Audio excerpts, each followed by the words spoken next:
সেই আলোকে সকলে একটু খেয়াল করে যে এই অধ্যায়টা একটু সরল প্রকৃতির, মানে সবাই পারবে, আবার পরীক্ষায় আসে প্রতি বছরেই এই বিষয়টা তোমরা দেখতে পাবে। মাঝে মধ্যে প্রায় ধরে নাও যে পরীক্ষায় আসে। এখানে লক্ষণীয় বা নিজের জ্ঞাতব্য যে জায়গাটা খুব বেশি মনোযোগী থাকবে সেটা হচ্ছে অনুপাত। আমরা এমডি একটা অনুপাত বলেছিলাম না, আর্থ ক্যাপাসিটেন্স আর মিউচুয়াল ক্যাপাসিটেন্সের অনুপাতে এর উপরে ভিত্তি করে কিন্তু আমার সমীকরণগুলো প্রতিষ্ঠিত। এক্সামিনার কি করতে পারে, এই অনুপাতকে সে চেঞ্জ করে দিতে পারে, অনুপাতকে বলতে পারে কি উল্টাই দিয়ে অনুপাত করতে পারে। সে যেভাবেই থাকুক না কেন তুমি তোমার মতো করে অনুপাত করে নিবা। আমার কথা কি কিছু বোঝা গেল? অনুপাতটা এক্সামিনার চেঞ্জ করে দিতে পারে, উল্টা পাল্টা করতে পারে, কিন্তু আমি উল্টা পাল্টা থাকবো না। আমি কিন্তু আমার যে এম আছে সেই অনুপাতে করে নিয়ে আসতে হবে। যদি সেটা করতে যে কোনো বিভ্রান্তিতে পড়ো তাহলে একটু খেয়াল করবো যে আনুপাতিক গাণিতিক মানটা কত আসছে।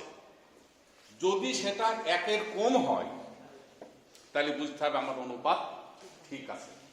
আর যদি কখনো এক বা একের বেশি হয়ে যায় তাহলে বুঝতে হবে যে আমার অনুপাতটা ঠিক নেই। আমার কথা বোঝা গেছে? সেই অনুপাতে বা সেই অনুযায়ী আমাদের কিন্তু এটা কাজ করতে হবে। আর একটা ধারণা কি দিয়েছিলাম যে স্ট্রিং এর দক্ষতা যে উদ্দেশ্যে করা, যে স্ট্রিং গুলো যে আমি দিলাম তার দক্ষতার মান পাওয়ার জন্য সেই দক্ষতার ক্ষেত্রে ভোল্টেজ গুলোর বিবেচনাধীন বা নির্ণীত বিষয়ের মনোযোগী থাকতে হবে। এই যে ওপরের ইউনিট থেকে যত নিচের দিকে নামবো ভোল্টেজ গুলো পর্যায়ক্রমিক কম হবে, মানে বেশি হবে, পর্যায়ক্রমিক বেশি হবে। কিন্তু যদি গাণিতিক সমস্যার সমাধান দিতে যে দেখা যায় এর গড়মিল পরিলক্ষিত হচ্ছে, অর্থাৎ ওপরের ইউনিটে বেশি, মাঝের ইউনিটে কম, তার ইউনিটে আবার কম, তাহলে তুমি ওই জায়গাটা একটু অ্যাটেনশন থাকবে যে তোমার অঙ্ক মনে হয় ভুল হচ্ছে। বুঝতে পারছো কথা? মোটামুটি এই ধরনের ধারণার আলোকেই আমরা কয়েকটা সমস্যার সমাধান করেই এই অধ্যায়ের নিষ্পত্তি টানব। এরপরে আর একটা অধ্যায়ের গুরুত্বপূর্ণ দিকে যাব, সর্বশেষ অধ্যায় ট্রান্সমিশন লাইনের ক্যালকুলেশন করা, অর্থাৎ ট্রান্সমিশন লাইনের দক্ষতা কেমন হয়, ট্রান্সমিশন লাইনের রেগুলেশন কেমন হয়, ট্রান্সমিশন লাইনের লস কেমন হয় ইত্যাদি। এর বিভিন্ন মেথড আছে। তোমাদের ষষ্ঠ পর্বের এই সাবজেক্টে একটা মেথডের কথা বলা আছে, আর সপ্তম পর্বে যে অন্য দুইটা মেথড নিয়ে আলোচিত হবে সেটা যখন হবে তখন।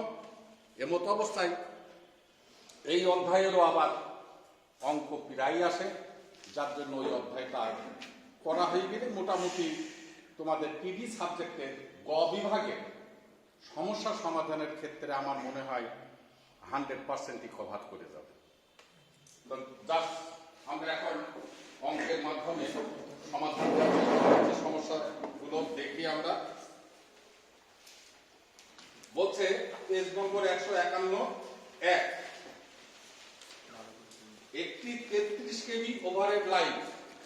আমি প্রতিবার বলি যে গাণিতিক মানটা নিয়ে কিন্তু আগে চিন্তা করতে হবে, কোনো তাড়াহুড়া করা না। মানটা কার আমি কি জানি এই উদ্দেশ্যে কিন্তু আগে ওইটা ঠিক করতে হবে। 33 কেভি ওভারহেড লাইন, তাহলে ভোল্টেজটা কি ভোল্টেজ? 33 কেভি ওভারহেড লাইন কি ভোল্টেজ? আরে দৌড় বাবা, ট্রান্সমিশন তো বটেই, আমার তো সিস্টেমই, আমরা তো অন্য কোনো জায়গায় নাই। কি করে বললে তুমি লাইন ভোল্টেজ? ভোল্টেজ সাধারণত যেটা দেয়া থাকে সেটা হলো আমাদের লাইন ভোল্টেজ দেয়া থাকে। মানে লাইন ভোল্টেজের প্রচলিত পরিস্থিতি কিছু বলা থাকবে না, শুধু ভোল্টেজ বলা থাকা মানে এটা লাইন ভোল্টেজ। এটা হচ্ছে তার প্রচলিত পরিস্থিতি, অর্থাৎ এইভাবে থাকে।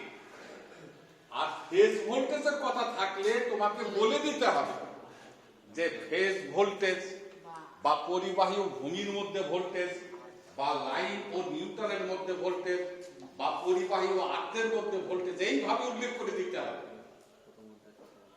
কথাটা বোঝা গেছে?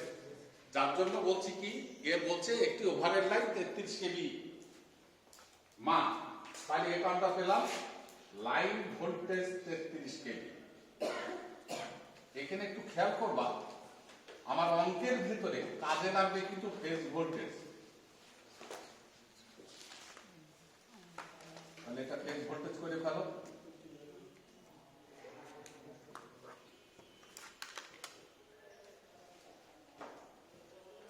স্যার এখানে সবসময় আমরা স্টার কনসিডার করে নেব কানেকশন। আমাদের ক্যালকুলেশনে সব স্টার, ক্যালকুলেশনে সবই স্টার, যার জন্য আমরা স্টার কি কনসিডার করি বেশি, এবং লোড পরিচালনার ক্ষেত্রেও ম্যাক্সিমাম স্টার। ক্ষেত্র বিশেষ ডেল্টা যদি বলে তখন ডেল্টার ক্ষেত্রে তখন বিবেচনা করবো। আচ্ছা, এরপরে হচ্ছে লাইনে 3 ইউনিটের স্ট্রিং আছে, 3 ইউনিট। তাহলে ইউনিটের সংখ্যাকে আমরা প্রকাশ করেছিলাম n দ্বারা, যার মান 3।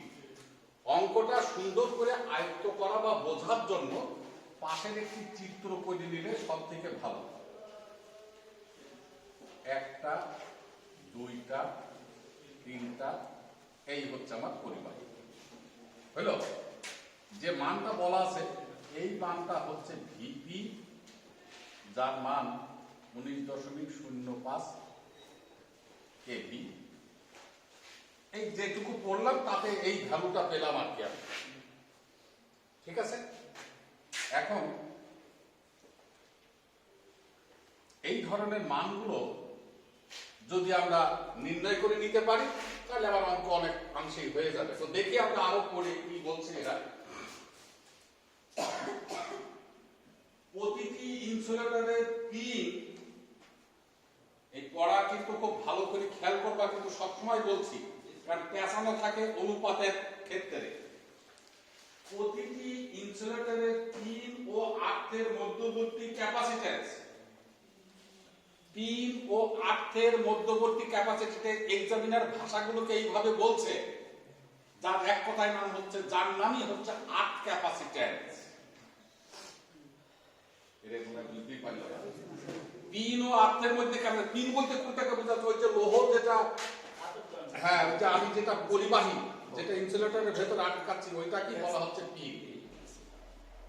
বোঝা গেছে? ও আর্থের মধ্যে ক্যাপাসিট্যান্স, তাহলে তার নাম কি? হ্যাঁ, তাহলে আমি ওইটাকে কি লিখবো? আরে যা, পিন ও আর্থের মধ্যে ক্যাপাসিট্যান্স, যার নাম হচ্ছে কি? C1। এটা কিন্তু আমার প্রকাশটা মনে থাকে। ইনসুলেটরের নিজস্ব ক্যাপাসিট্যান্সের শতকরা 11 ভাগ। তাহলে নিজস্ব ক্যাপাসিট্যান্সের নাম কি?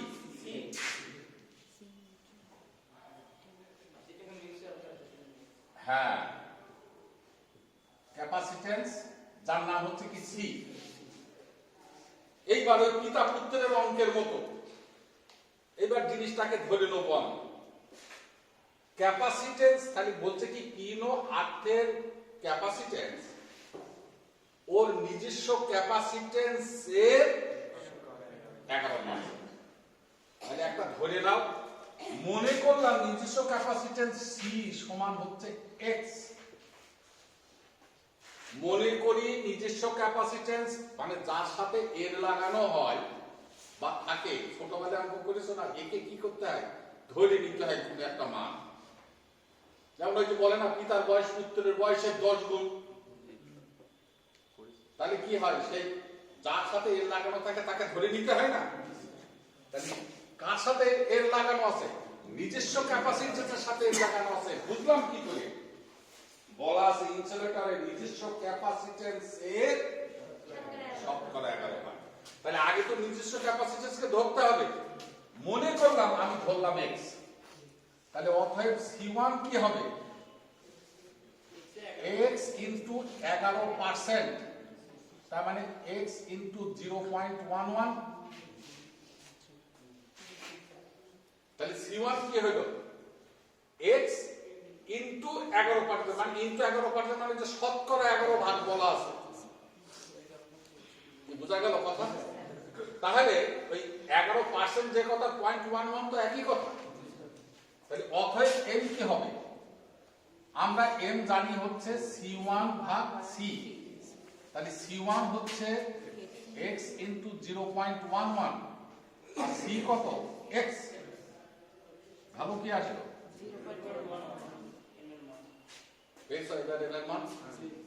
এই জায়গাটুকুতে, এই জায়গাটাই কিন্তু অঙ্ক, এই জায়গাটা যেন গোলমাল না হয়। এবং m এর গাণিতিক মানটার দিকে খেয়াল করো, কত এসছে, একের অনেক কম না, 0.11, তার মানে আমি ধরে নিলাম যে আমার বিষয়টা বা ধরাটা ঠিক আছে। যদি আমি এটা বোঝার সমস্যা হয়ে থাকে তাহলে এটা ভ্যালু উল্টায়ও যেতে পারে। উল্টায় গেলে তখন তুমি অ্যাটেনশন হয়ে যাবে যে না m এর মানটা আমার বেশি হয়ে গেছে, তাহলে এটা ব্যবহার করা যাবে না, আমার ধরতে বা বুঝতে হয়তো সমস্যা হয়েছে। বোঝা গেল কথা? নির্ণয় করো ইনসুলেটর তিনটি ভোল্টেজ ডিস্ট্রিবিউশন আর স্ট্রিং এর দক্ষতা। ভোল্টেজ ডিস্ট্রিবিউশন তার মানে কি, এইটার নাম হচ্ছে V1, এইটা V2, এইটা V3, এগুলোর মান কত সেটা। তারপরে হচ্ছে স্ট্রিং এর দক্ষতা। এইবার করণীয়, আমাদের প্রথম সূত্র কি ছিল, V2 is equal to V1 1 plus M, কি বোঝা যাচ্ছে কথাটা? এইবার V1 into 1 plus 0.11,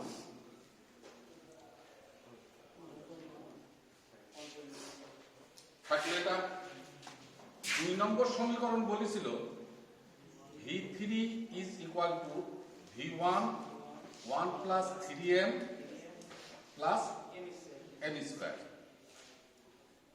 V1 1 plus 3 into 0.11 0.11 এর স্কয়ার, একদম ক্যালকুলেশন করে রেজাল্ট পাবো।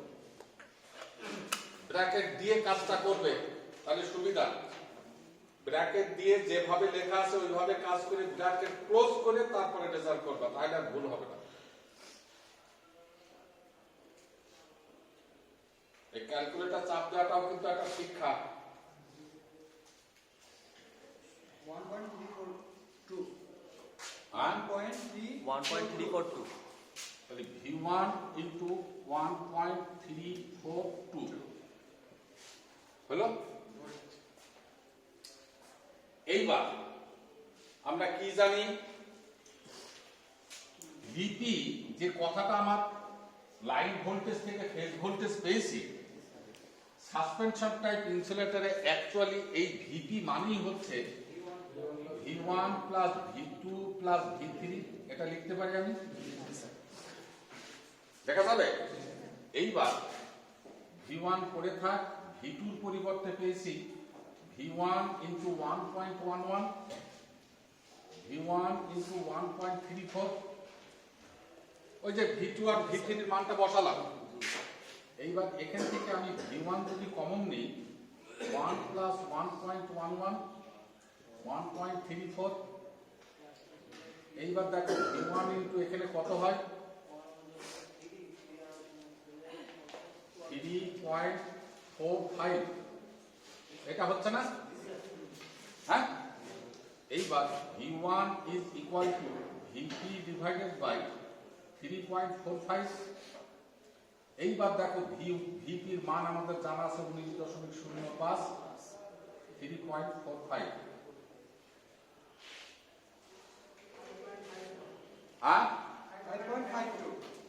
5.52, এবার এককটা কি বলবা, কিলোভোল্ট স্যার। হ্যাঁ, এত কে, কার মান পেলাম, V1, তাহলে 5.52 কেভি। এবার V2 নিশ্চয় পাওয়া যাবে।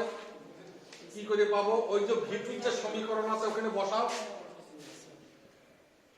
V2 ইজ ইকুয়াল টু এই যে V1 যেটা দেয়া আছে না, এটা তো না বোঝার কিছু নাই, ওই সমীকরণে আমি বসাচ্ছি, দেখো কত হয়। V1 এর মানটা 1 নম্বর সমীকরণে যদি আমি বসাই তাহলে V2 এর মান পাওয়া যাচ্ছে 6.12 কেভি। অনুরূপভাবে V3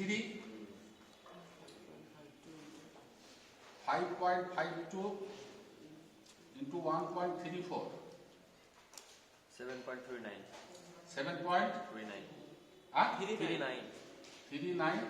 কেভি।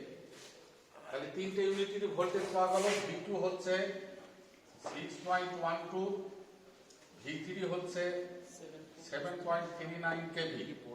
এখন অঙ্ক হচ্ছে কিনা আমরা বলছিলাম যে পর্যায়ক্রমিক উপর থেকে যখন নিচে আসবো ভোল্টেজ গুলো বৃদ্ধি পেতে থাকবে। তাহলে দেখো সেই বিষয়টা কিন্তু এখানে বিরাজমান, ঠিক আছে। এখন এই মতো অবস্থায় দৃষ্টিপাত রাখলে যে দক্ষতাটা কেমন হবে, হতে পারে 100%।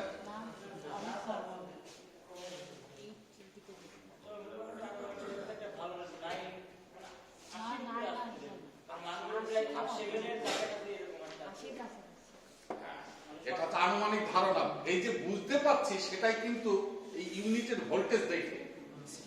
ইউনিটের সবগুলো ভোল্টেজ যদি এই নিচেরটা কি অর্থ বহন করে, পরিবাহীর নিকটবর্তী যে ইউনিটটা তার ভোল্টেজ কিন্তু সব থেকে বেশি হবে।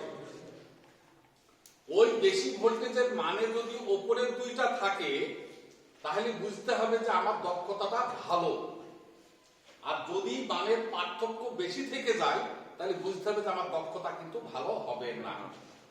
এমত অবস্থায় এই প্রাপ্ত মান থেকে আমরা বলতে পারছি যে আমার 100% দক্ষতা তো হবেই না। আচ্ছা 100% দক্ষতা হতো কখন? সেটা কোন মানে? নিচেরটার মানে। হ্যাঁ, এটা কিন্তু খেয়াল করে যেন ওপরেরটার মানে বুঝলো না। নিচেরটার মানে যদি ওপরে দুইটি মান থাকতো বা পেতাম তাহলে আমি বলতাম যে আমার দক্ষতা 100%। কোন দক্ষতা? যার নাম হচ্ছে স্ট্রিং এর দক্ষতা। তো দেখা যাক স্ট্রিং এর দক্ষতা কি আসে। আমরা কি লিখেছিলাম? Vp divided by n into Vn into 100 indicating percentage value। Vp হচ্ছে আমার 19.05, n হচ্ছে 3, তাহলে Vn কি হবে? V3 19.05 divided by 3, R V3 এর মান পেয়েছি 7.39 into 100। দেখো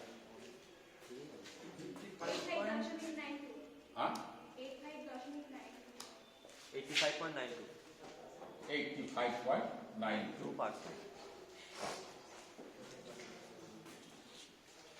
বোঝা গেছে?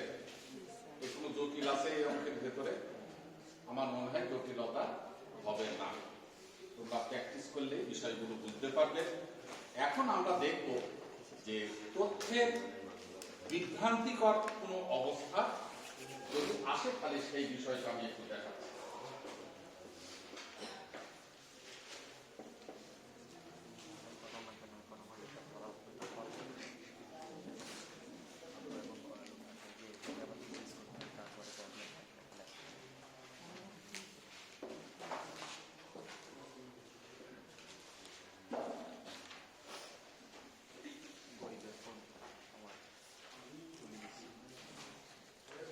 আচ্ছা, আমরা দুই একটা একটু দেখি, মানে একটু ভাষাগত তারতম্য আছে তো যার জন্য এগুলো দেখাচ্ছি, একটু খেয়াল করবা। 2 নম্বর, যে কোনো অধ্যায়েরই যে সাবজেক্টেরই হোক উদাহরণের অঙ্কগুলো মনোযোগের সাথে বুঝে করার চেষ্টা করবা। উদাহরণের অঙ্ক মানে বোঝা যায় এক্সামিনার বা রাইটার এইভাবে উদাহরণের অঙ্কগুলোকে সেট করে যে উদাহরণের অঙ্কগুলো কেউ যদি সুন্দর করে বুঝে নিতে পারে তাহলে সে অনেক অঙ্ক সে সমস্যার সমাধান দিতে পারবে।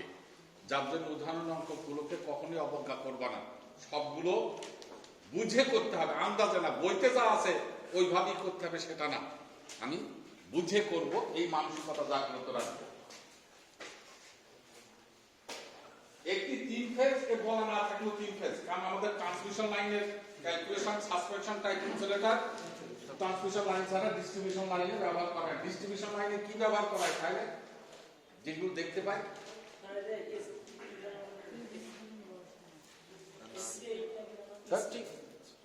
আরে দেখো, ডিস্ট্রিবিউশন লাইন হচ্ছে পিন টাইপ ইনসুলেটর, পিন। আরে এগুলো তো একটু খেয়াল করলেও তো ডিস্ট্রিবিউশন লাইনের দিকে তাকালেও তো বোঝা যায়। ডিস্ট্রিবিউশন লাইনে তো টাওয়ার না, আছে কি আমার পোল। তাহলে পোলে দেখবা এই ধরনের পিন কথাটা মানে হচ্ছে যে আলপিন যেভাবে এরকম আটকে রাখে না মাথায় গোল, এইগুলোকে বলা হয় পিন টাইপ ইনসুলেটর। একটা ইউনিট, তো একটা ইউনিটে তো আর ক্যালকুলেশন হবে না,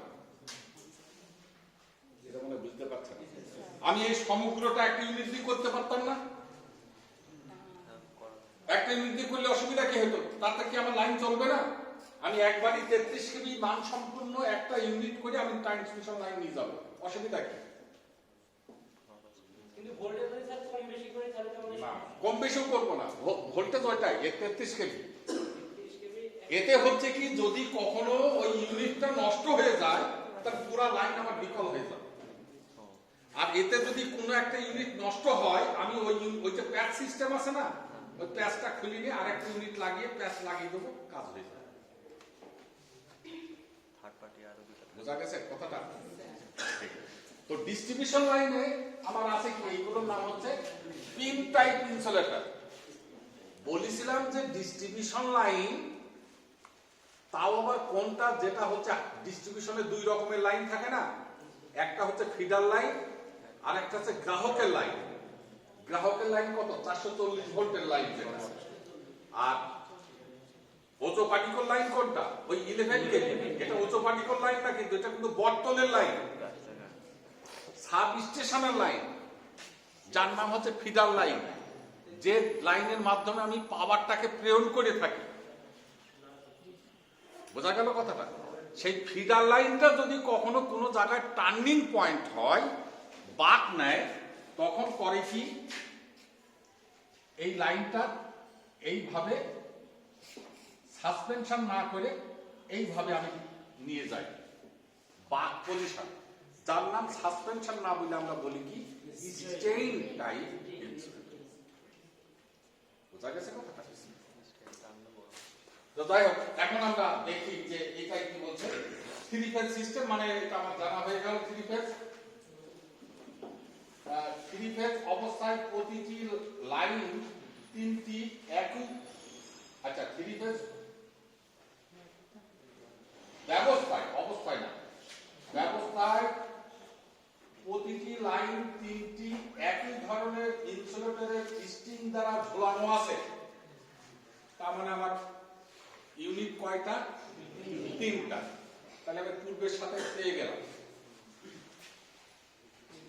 যদি লাইন ইউনিটের বিপরীত ভোল্টেজ 17.5 কেভি হয়, এই যে ভাষাগুলো বলছে না, এটা চেঞ্জটা তোমার মন থেকে ক্লিয়ার হয়ে নিতে হবে। বলছে যদি লাইন ইউনিট এর বিপরীত ভোল্টেজ 17.5 কেভি হয়, এখন বুঝলাম কি লাইন ইউনিট, এই দেখো দেখেছো, না বুঝলে কে কত কোন দিক দিয়ে প্রকাশ করবে তার কোনো ঠিক ঠিকানা নেই। লাইন ভোল্টেজ দ্বারা লাইন ইউনিটের বিপরীতের ভোল্টেজ, লাইন কোনটা? এই যে এইটা হচ্ছে আমার লাইন, পরিবহন লাইন, তার বিপরীতের ভোল্টেজ, তার মানে 3 নম্বর ইউনিটের ভোল্টেজটা বলা আছে 17.5 কেভি। দেখো অনেকে মনে হয় এখনো বোঝেনি, যে বুঝিনি সে কিন্তু কি করবে জানো, ওই আমি যে কথা বলেছিলাম ওইগুলোকে ধরবে, যে ছাত্র বলেছিল কোনো ভোল্টেজ বলা না থাকে এটা লাইন ভোল্টেজ, তারপরে লিখবে কি ভিএল সমান 17.5 কেভি। অর্থাৎ সে ভাষাটা বা লাইনটা মনোযোগের সাথে পড়েনি, না পড়ে একটা আন্দাজে ভ্যালু ব্যবহার করছে, তাতে কি অঙ্ক হবে নাকি? কি কথা কি ক্লিয়ার হচ্ছে? আর এটা বলছে যে লাইন ইউনিটে বিপরীত ভোল্টেজ, এই ভোল্টেজটা বলতে লাইন ভোল্টেজকে বোঝাচ্ছে না, এটা হচ্ছে পরিবহন যে লাইনটা গেছে সেই লাইনটা বিপরীতে যে ইউনিটটা আছে তার ভোল্টেজ হচ্ছে 17.5 কেভি। এটা বইতে দেওয়া আছে। আমি আমার চিহ্নিতকরণ অবস্থায় V3 যে 17.5 কেভি, এই জায়গাটায় কারো জিজ্ঞাসা আছে কিনা না বোঝার ক্ষেত্রে। কি বুঝতে পারছো কথা? কারণ তুমি যদি অঙ্ক পড়ে ধরতে না পারো, অঙ্ক ছোট, তুমি তো পারবে না পরীক্ষা হলে, ভুল করে তুই চলে আসবে। ক্লিয়ার হয়েছে নাকি? তাহলে আবারও বলছি, পরিবহন লাইন যে ইউনিটটা আছে, অর্থাৎ লাইনের বিপরীতে যে ইউনিটটা আছে সেটা কে হবে? এটাই হচ্ছে আমার V3 যান ইন্ডিকেটিং, যার মান হচ্ছে 17.5। এটা আমার লাইন ভোল্টেজ কিন্তু নয়। বোঝা গেছে কথাটা? কি জানি কি বুঝলে, যা এই আমি মানে নির্দেশনাটা দিচ্ছি, দিকটাকে বলছি, এগুলো তোমরা বাসায় ভালো করে পড়বা, দেখবা, অঙ্কটা করবা, তাহলে আস্তে আস্তে সেন্স ক্লিয়ার হয়ে যাবে। যদি line to neutral voltage, O sorry, ভালো দেখা যাচ্ছে না, তবে লাইন টু নিউট্রাল ভোল্টেজ, এইবার তবে লাইন টু নিউট্রাল ভোল্টেজ কোন ভোল্টেজ? এটা অবশ্যই ফেজ ভোল্টেজ। দেখেছো? তাহলে কি বললাম কিছুক্ষণ আগে, যেটা বলছিলাম, ফেজ ভোল্টেজের মান দেওয়া থাকলে বা নির্ণয় করতে হলে, নির্ণয় করার কথা বললেও আমার এক্সামিনার বলে দেবে লাইন টু নিউট্রাল ভোল্টেজ কত সেটা বলতে পারে, ফেজ ভোল্টেজ কত সেটা বলতে পারে, পরিবাহী ও ভূমির মধ্যে ভোল্টেজ কত সেটাও জানতে চাইতে পারে। এইভাবে তার পরিস্থিতি। আর লাইন ভোল্টেজের পরিস্থিতি কি? কিছুই না, ভোল্টেজ কত, তার মানে লাইন ভোল্টেজ কত, এটা হচ্ছে তার প্রচলিত পরিস্থিতি। কত হবে আর স্ট্রিং এর দক্ষতা কত হবে, এটা হচ্ছে নির্ণয়ের বিষয়। প্রতি ইনসুলেটর ও আর্থের মধ্যবর্তী শান্ট ক্যাপাসিটেন্স ইনসুলেটরের নিজস্ব ক্যাপাসিটেন্সের 1/8 ভাগ। ওই যে অনুপাতটা কি পেছানো বলা আছে, প্রতিটি ইনসুলেটর ও আর্থের মধ্যবর্তী ক্যাপাসিটেন্স, ইনসুলেটর ও আর্থের মধ্যে ক্যাপাসিটেন্স, যার নাম কি? ওই যে আগে আমরা লিখেছিলাম পিন ও আর্থের মধ্যে ক্যাপাসিটেন্স। আবার এর আরেক নাম কি? শান্ট ক্যাপাসিটেন্স, যেন কথাগুলো ভুল না হয়, যার প্রকাশ কি? C1। আর মিউচুয়াল ক্যাপাসিটেন্স, নিজস্ব ক্যাপাসিটেন্স, ইউনিটের ক্যাপাসিটেন্স, এগুলো হচ্ছে কি? C। এখন আবার সেই পিতা পুত্রের অঙ্কের মতো নিজস্ব ক্যাপাসিটেন্সের 1/8 ভাগ। তাহলে এখন আমি নিজস্ব ক্যাপাসিটেন্স ধরে নিলাম x, তাহলে C1 কি হবে? x into 1/8। আগেরটাই ছিল শতকরা 11 ভাগ, আর এখন হচ্ছে কি 1/8 ভাগ। তাহলে নিজস্ব ক্যাপাসিটেন্স যদি x হয়, তাহলে পিন ও আর্থের মধ্যে ক্যাপাসিটেন্স হবে ওই x এর 1/8 ভাগ। তাহলে m কি দাঁড়াবে? এই mটা কি হবে? C1 কত? x into 1/8, আর c টা কত? এবার 1/8 কত হয়? 0.125। এই জায়গাটা কি বুঝতে পারলে? আমি তো এই এক অঙ্কের ভেতরে ক্যালকুলেট করে ফেলছি, যাতে ধরতে বুঝতে সুবিধা হয় যে কোথায় কে কি গেল। আর প্র্যাকটিস তো করবা তুমি, আগে তুমি বুঝে নাও যে জিনিসটা আমার আয়ত্ত আসলো কিনা। পিন ও আর্থের মধ্যে ক্যাপাসিটেন্স, এটা আমরা ধরে নিয়েছি কি নাম, যেটা দিয়ে আমার অঙ্কের প্রকাশ, যার নাম C1। আর নিজস্ব ক্যাপাসিটেন্সের নাম কি? C।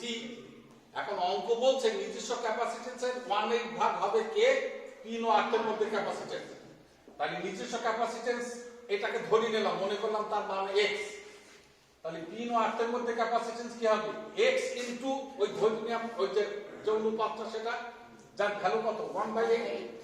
এটা বলা আছে। তাহলে এবার আমার অঙ্কে কাজে লাগবে কি? m মানে কি? C1 ভাগ c। তাহলে C1 ভাগ c করলে পরে রেজাল্ট আসে কি? আমার 0.1। বোঝাই বলছে হ্যাঁ হয়েছে এর পর্যন্ত হয়েছে এইবার চালাকি আমি 1 নম্বর সমীকরণ লিখলাম ঠিকই লেখার পরে কি লিখবো v2 is equal to v1 1 plus m and m এর ভ্যালু কি হবে 0.125 যদি এখন m এর ভ্যালু 0.125 হয় তাহলে এই রেজাল্টটা চেঞ্জ হয়ে 1.125 হবে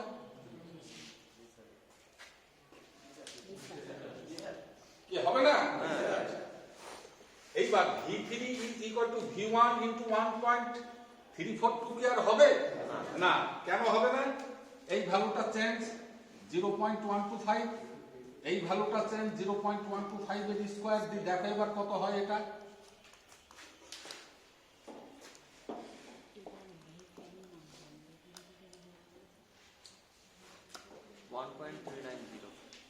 আরেকজন দেখো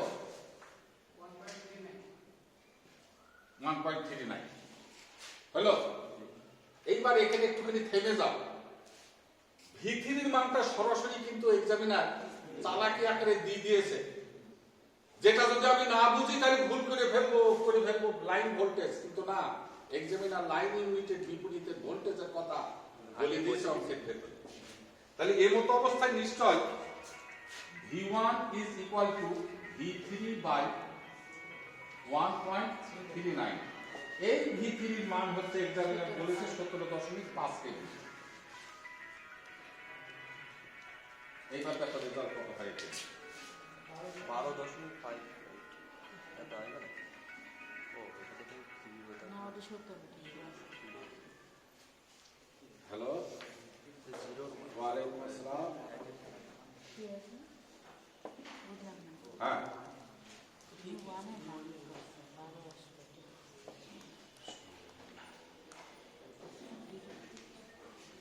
আরে শোনো আমি বলি তুমি ওইভাবে বললে হবে না ওই এখানে ক্লাস হচ্ছে তুমি আসছো না তো তুমি ঘরে বসে থাকতে হবে নাকি ইলেকট্রিক্যালের ছেলেদের সাথে তোমাদেরকে তো বলেছিলাম যে ওদের সাথে বসে বসে এদের যে প্রতিদিন ক্লাস হচ্ছে সেগুলোর ভিডিও ধারণ করে তোমাকে দেখতে হবে এছাড়া অন্য কোনো উপায় নাই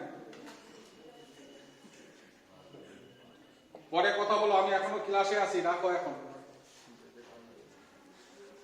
কত আসলো এটা 12.58 কেজি কার মান পেলাম v1 এর মান তার মানে এটা 12.58 কেজি এমন অঙ্ক না করে এই v2 এর মানটা কেমন হতে পারে কেমন হতে পারে কত মান বলছি না কেমন হবে 17.5 এর কম আর 12.58 এর বেশি তো দেখা যাক আমাদের v2 এর মান কি আসে v2 is equal to v1 into 1.125 এই যে এই ভ্যালুটা তাহলে v1 হচ্ছে আমাদের 12.58 into 1.125 14.15 এই কি রে 14.15 এগুলো কিন্তু কেভিতে মান একটু ডিজিট চেঞ্জ হলে কিন্তু ফেজ ভোল্টেজ বা লাইন ভোল্টেজের পার্থক্য হয়ে যাবে এগুলো সব কেভিতে মান ভোল্টেজে না কত আসবে 14.15 তাহলে আমরা আমাদের ধারণা মোতাবেক v2 এর মানটা ঠিক আছে বলে ধরে নেব ঠিক আছে যেহেতু 17.5 এর কম আবার 12.58 এর বেশি তাহলে পর্যায়ক্রমিক ধারাবাহিকতা ঠিক আছে এইবার এক্সামিনার চাচ্ছে ভিপি তার মানে ওই যে লাইন কন্ডাক্টরের মধ্যে ভোল্টেজ v1 যোগ v2 যোগ v3 v1 হচ্ছে 12.58 v2 হচ্ছে 14.15 v3 হচ্ছে 17.5 44.23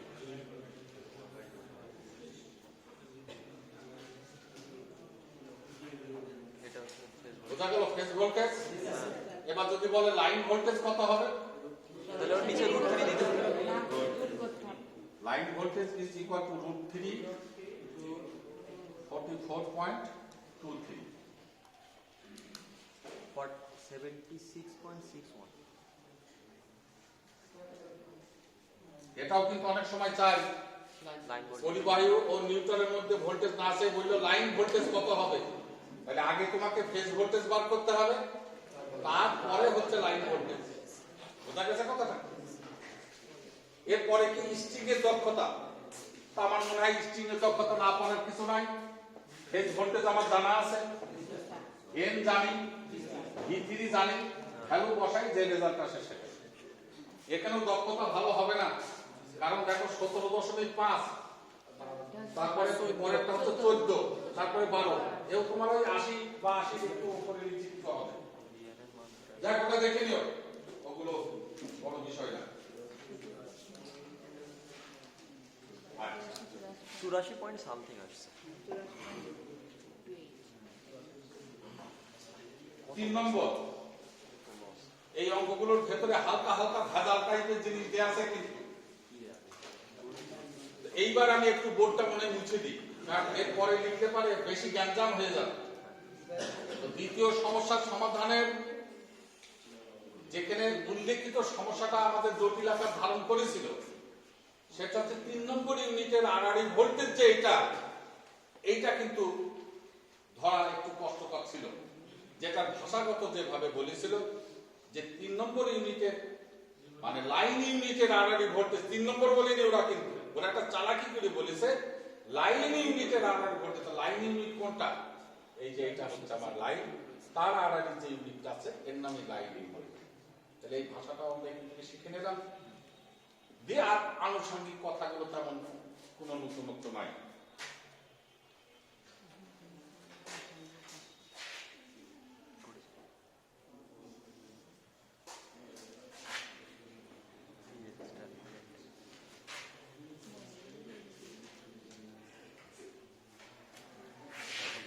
ওই যে পাওয়ারের ছেলেরা বুঝলে, ফার্স্ট শিফটের নাকি সেকেন্ড শিফটের আছে আমার ঠিক জানা নাই, ওই ওই একটা ছেলে ইঞ্জি ছিল। তোমরা যেগুলো ভিডিও ধারণ করছো বা খাতা টাতা,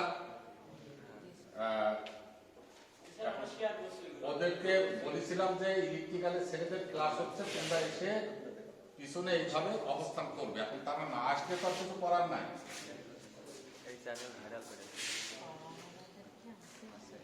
ইলেকট্রিক্যাল আমাদের পাওয়ার মনে সব এক। তাই যদি সহযোগিতা ইয়ে করে, তোমরা একটু সহযোগিতা করো ওদেরকে, যদি ওরা জানতে চাই।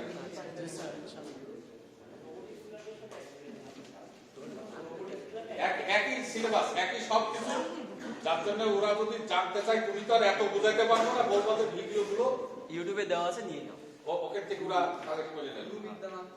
গুরুবিদ্যা মাতৃ বলবা একটি আচ্ছা আমি 3 নম্বরে যাচ্ছি। 3 ফেজ ওভারহেড লাইনের 3টা ডিস্ক, তার মানে ইউনিট হচ্ছে আমার 3টা।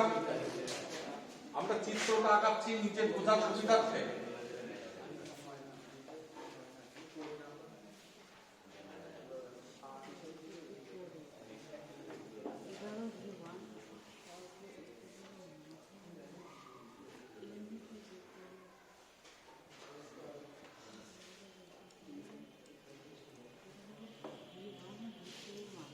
এই হলো তো, স্ট্রিং এর সাহায্যে ঝোলানো আছে। স্ট্রিং এর এই কথা শোনো, ডিসঅ্যাটেনশন হয় না, আমি কিভাবে দেখাচ্ছি জিনিসগুলো খেয়াল করো।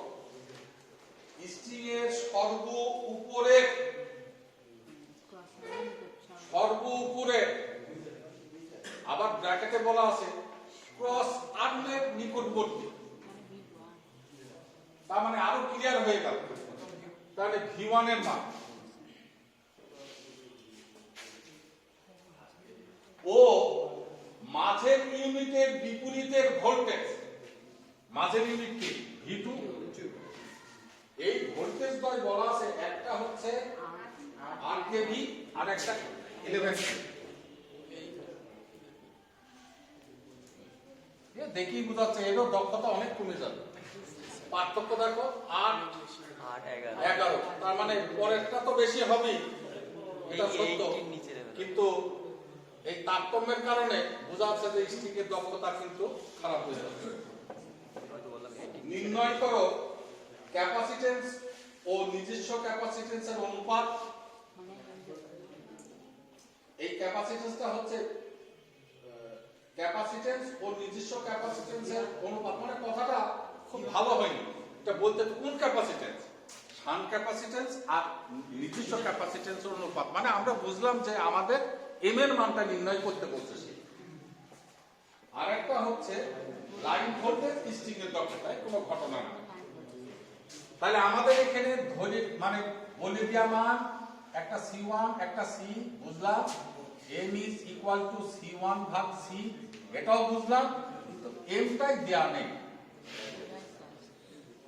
সব বুঝার পরে ভ্যালু কিন্তু দেওয়া নেই, হ্যাঁ ভ্যালুগুলো লুকায়িত ভাবে দেয়া আছে, একটু চালাকি করব আমরা। আমরা প্রথম সূত্র জানি V2 is equal to V1 1 plus m, তাহলে 1 plus m is equal to V2 by V1, m is equal to V2 by V1 minus 1 এ হলো। তাহলে V2 কত 11, V1 8 minus 1 দেখো কত হয় 0.37 0.375 একক কত, একক কেজি, কেভি হবে না, অনুপাতে কোনো এককই না। একক টাইম। তাহলে আমার আসলো m এর মান 0.375, m এর মান জানা হয়ে গেছে।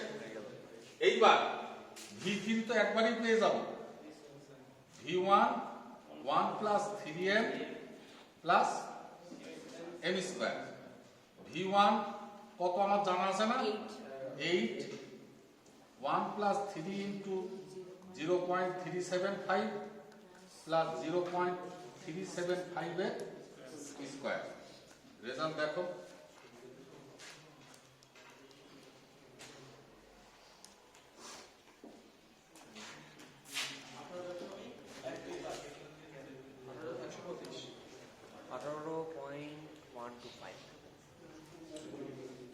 V3, তাহলে V3 যে নির্ণয় ঠিক হলো কিনা সেটা বোঝা গেছে।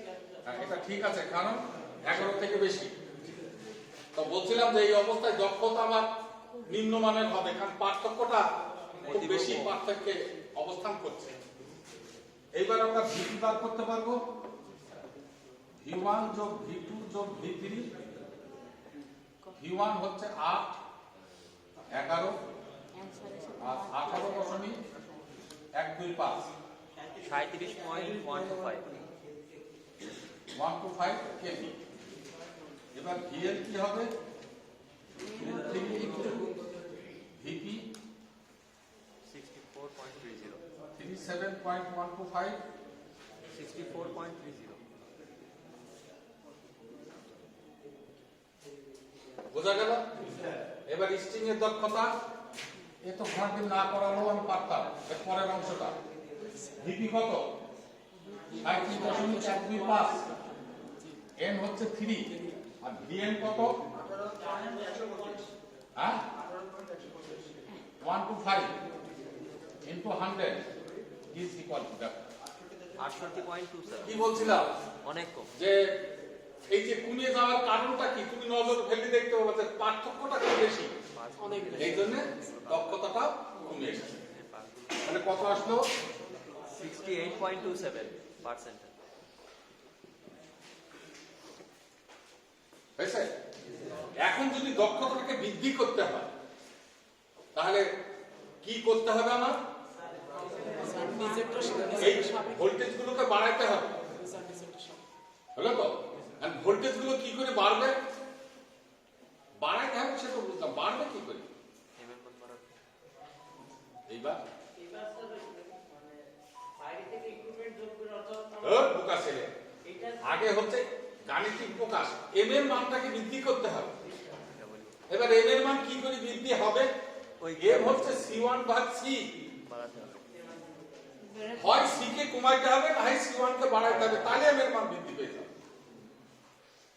এটা মানে আর কথা বলতে দুইটার অনুপাতটা আমি C কে ফিক্স রাখলাম, তাহলে C1 কে বাড়ালে এর মান বেড়ে যাবে, গেল তো। আবার মনে করলাম C1 এর গায়ে হাত দেবো না, তাহলে সি কে কমাইতে হবে, তাহলে এম বেড়ে যাবে। খুব বোঝা যাচ্ছে। আস্তে আস্তে এম এর মানটা বৃদ্ধির জন্য দুইটা অনুপাত, একটা C1 আর C। উপরে আছে C1, নিচে আছে C। এম এর মান বৃদ্ধির জন্য করণীয় কি? যদি আমার C ধ্রুবক হয়, মানে C এর হাত দেবো না, C1 কে বাড়াইতে হবে, কথাটা তো তাই। আবার এটা করা যেতে পারে C1 কে ধ্রুবক ধরবো, তাহলে C এর মান কমাইতে হবে, কারণ C তো স্থান। তাহলে আর যদি দুইটাকেই পরিবর্তন করি, তাহলে কি করতে হবে? C1 কে বাড়াইতে হবে, C1 কে কমাইতে হবে, তাহলে এম এর মান বাড়বে। তাহলে জবাব কিন্তু তিনটা। C1 ফিক্সড, C1 কে C কে কমাইতে হবে, তাহলে এম এর মান বাড়বে। C ফিক্সড, তাহলে C1 কে বাড়াইতে হবে, তাহলে এম এর মান বাড়বে। উভয়কেই পরিবর্তন করব, তাহলে C1 কে বাড়াইতে হবে, C কে কমাইতে হবে, তাহলে এম এর মান বৃদ্ধি পাবে। এম কি? ওই দুইটার অনুপাত। এইবার এ বাড়লে কি হবে? এই যে তুমি বলছিলে যে ভোল্টেজটা বৃদ্ধি পেয়ে যাবে, এখন এই যে C1 কে ফিক্সড রাখবো না C কে ফিক্সড রাখবো নাকি উভয়কেই পরিবর্তন করব, এই সুবিধা বিবেচনায় আমরা ইউনিটের গায়ে হাত দিই। কি করি ইউনিটের গায়ে? কি হাত দিই সেটা একটুখানি বলি। এটা আজকের আবার একটু নতুন কথা, এই অঙ্কের মাধ্যমে হঠাৎ আমার মনে পড়ে গেল। সেটা হচ্ছে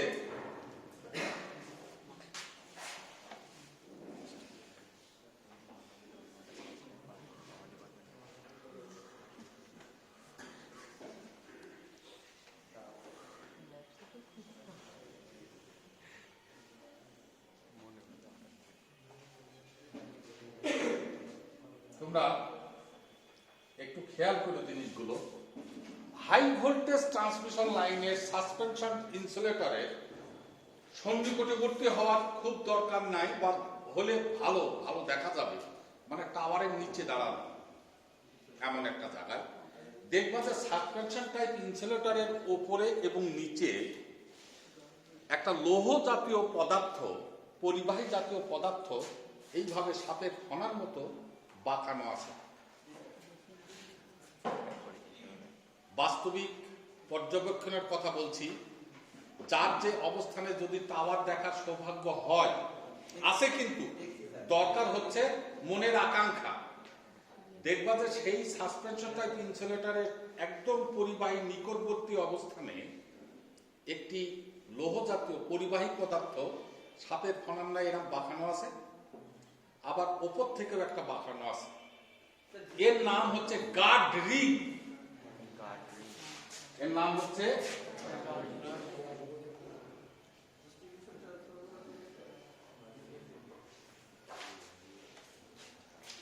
গার্ড রিং।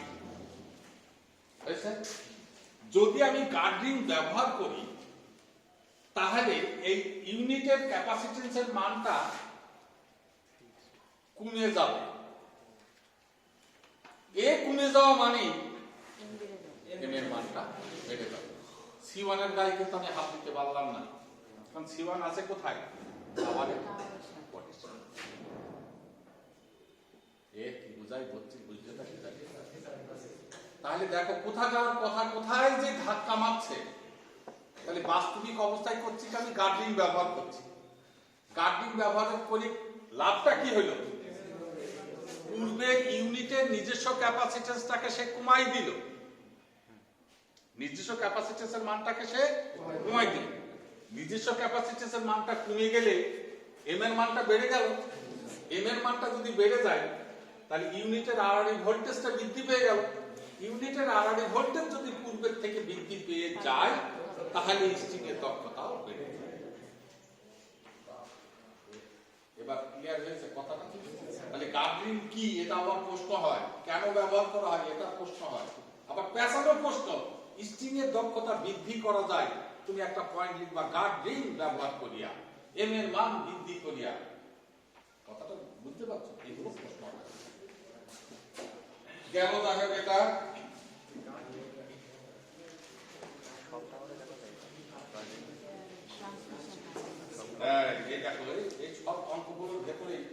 একটা করে প্যাচ মারা আছে, যে প্যাচগুলো না ফুটাতে পারলে অঙ্ক কিন্তু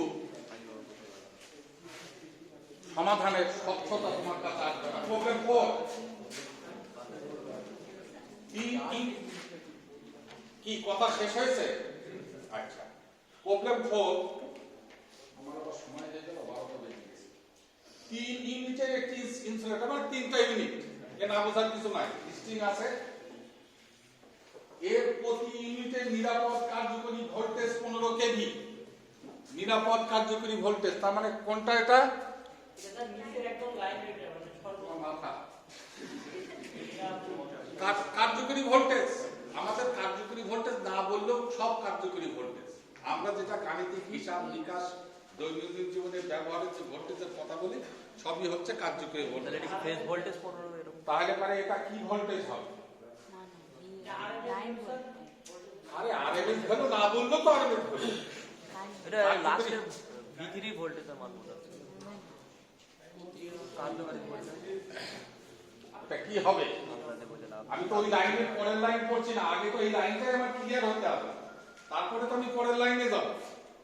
তো এটা বলছে যে 3 ইউনিটের একটি ইনসুলেটরের স্ট্রিং এর প্রতি ইউনিটের নিরাপদ কার্যকরী ভোল্টেজ 15 কেভি। এই লাইনটা দ্বারা আমি কি বুঝলাম? হ্যাঁ, এটা কোনো লাইন ভোল্টেজ নয়, এটা কোনো ফেজ ভোল্টেজেরও মান না। এইটা ভাষাটা থেকে বোঝার বিষয়।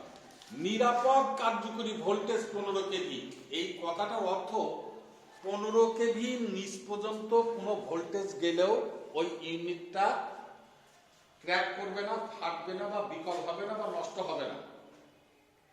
উচ্চ ভোল্টেজে কিন্তু অনেক সময় ইনসুলেটর কি কি কারণে অকেজ হয়, এই প্রশ্নগুলো কিন্তু পরীক্ষায় আসে, একটু পড়বা এগুলো বোঝানোর কিছু নাই। এটা তুমি তো একটা ডিজাইন করেছো যে আমি এই ইউনিটটা লাগিয়েছি, এর সর্বোচ্চ ভোল্টেজ 11 কেভি। এখন সার্জ জনিত কারণে, সার্জ মানে ওই যে বজ্রপাত যেটা হয়, ভোল্টেজ অনেক বেড়ে গেল, তখন এই ইউনিট কিন্তু ফেটে যাবে, ক্র্যাক করবে, বা তার গুণগত মান হারিয়ে ফেলবে। ইনসুলেটর যদি তার গুণগত মান হারিয়ে ফেলে তাহলে শর্ট সার্কিট হয়ে যাবে, তখন তার ইনসুলেটর থাকবে না, তখন কি হয়ে যাবে? তখন সে শর্ট সার্কিট আকৃতি ধারণ করবে। বোঝা গেছে কথাটা? নিরাপদ কার্যকরী voltage 15, it is not line voltage, এখানেই বোঝার বিষয়। অর্থাৎ আমার 15 কেভি মান দিয়ে ডিজাইন করার কথা বলা আছে। আমি তোমাকে দিলাম যে না তুমি সর্বোচ্চ 15 কেভি ভোল্টেজ দাও, এবার 3 ইউনিটে ডিজাইন করো। তখন তুমি কি করবা? নিরাপদ মান রাখার লক্ষ্যে ওই 15 কেভি যার নিচে আসলে পারে কিছু হবে না, কিন্তু সামান্য একটু উপরে গেলে ও কিন্তু সিস্টেম ক্র্যাক করবে বা ব্রেকডাউন হয়ে যাবে। তাহলে এই মানটা আমার 3টা ইউনিটে ডিজাইন করতে হবে, তাহলে কাকে দেবো? কারণ নিচে V3টা সর্বোচ্চ। কাকে দেবো? এই যে দেওয়ার বিষয়টা কিন্তু আগে মাথায় খেলাবে। আমি তোমাকে 15 কেভি দিলাম, তোমার হাতে আছে 3টা ইউনিট, এখন এই 15 কেভি তুমি কাকে দিবা? আমার কন্ডিশন হচ্ছে যেন কোনোটা 15-র বেশি না হয়, কারণ বেশি হলে তো ক্র্যাক করবে। 15 কমবো, কোনো সমস্যা নেই, তাহলে আমি দেবো কাকে? এই যে ধারণাটা, এটাই হচ্ছে ওই অঙ্কের লাইন। কেন আমি 3টাকে 15 দিতে পারবো না? হ্যাঁ, কেমনে হবে? তাহলে 100% তাহলে তো 45 হয়ে গেল, তাহলে তো 45 কেভি হয়ে গেল। ঠিক আছে, তাহলে আমি রেডি করলাম। একই এই 15 কেভি আমি দেবো কাকে? 3 নম্বর নাকি 1 নম্বরে দেবো? না 3 তাহলে 2 নম্বর ব্রেকডাউন হয়ে যাবে, নাকি 2 এ দেবো? না তাহলে 3 ব্রেকডাউন হয়ে যাবে। তাহলে আমি ব্রেকডাউন হবে না এই উদ্দেশ্যে কাকে দেবো? V3 কে দিলাম। এই জায়গাটা দেখো, কারো কোনো জিজ্ঞাসা আছে কিনা? তাহলে এবার তুমি কন্ডিশন খেয়াল করো, 3 যদি 15 কেভি হয় তাহলে 2 কি হবে? তার থেকে একটু কম হবে। 1 কি হবে? 2 এর থেকে কম তাহলে হবে। এবার নিরাপদ যে কথাটা বলে দিয়েছে তার সাথে সামঞ্জস্য থাকলো না কথাটা? আর আমি যদি 1 বা 2 এই 15 দিয়ে ফেলতাম তাহলে নিরাপদ কথাটা ভূমিকা রাখতে পারতো না, ও নিরাপদ আর থাকতো না, বিপদ হয়ে যেত। বোঝা গেছে কথাটা? তাহলে এখানে এই একটা চালাকি।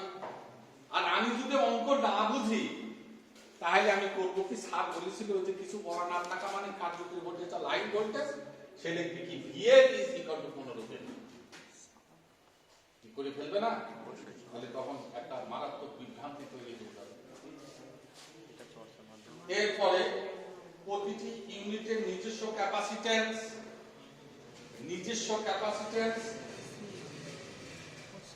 তার মানে কে এটা? সি। কিন্তু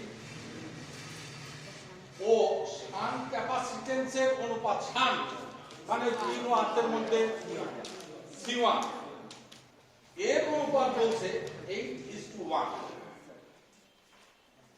দেখো এখানে চালাকিটা কি করলো, এক্সামিনার বলছে নিজস্ব ক্যাপাসিট্যান্স যার প্রকাশ C আর শান্ট ক্যাপাসিট্যান্স যার অনুপাত C1, এই ভ্যালুটা বলা আছে 8:1, তার মানে 8/1। আরে দেখো আগে যা দেয়া আছে সেটার কথা বলছি, আমার বইতে তো এটা বলা আছে C ভাগ C1, তার মানে নিজস্ব ক্যাপাসিট্যান্স আর শান্ট ক্যাপাসিট্যান্সের অনুপাত 8:1, তার 8/1 এটা বইতে বলা আছে ওইভাবে। তো আমি তো হিসাব নিকাশ এইভাবে করব না, আমি করব কি, অতএব C1 ভাগ C is equal to M is equal to 1/8।